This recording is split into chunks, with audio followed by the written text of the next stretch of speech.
Hello, today we will guide you through how to add Fibonacci levels in Exness. To begin, open the Exness personal area in your browser. This is the main dashboard where you can access your trading accounts and tools. Once the page loads, take a moment to make sure you are in the correct section before moving forward. Starting from the personal area helps ensure you are navigating from the right place and can easily find the trading terminal. Next, click on Demo. This will take you to your demo trading accounts, which are useful for practicing tools and chart features without using real funds.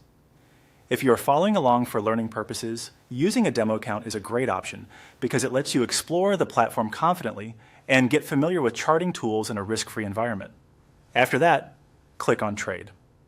This option is usually located alongside your selected demo account and is what opens the available trading interface choices. When you click Trade, you are moving one step closer to the charting area where Fibonacci levels can be added. If you see multiple choices, just stay focused on the one needed for the next step. Now click on Exness Terminal. This opens the web-based trading terminal, where you can view charts, monitor price movement, and use technical analysis tools directly in your browser.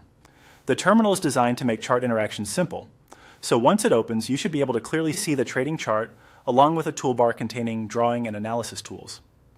From here, look to the left toolbar and click on Fibonacci. This tool is used to place Fibonacci levels on the chart, which many traders use to identify potential support, resistance, and retracement areas. Take your time locating it on the toolbar. If needed, hover over the icons to confirm you have selected the correct tool before continuing. Finally, click on the chart to add the Fibonacci levels. This action places the tool onto the chart so you can begin using it for analysis. Make sure you click carefully in the chart area, since accurate placement helps make the levels more useful and easier to interpret. If the placement does not look right, you can usually adjust it afterward by selecting and repositioning it on the chart. And that's it.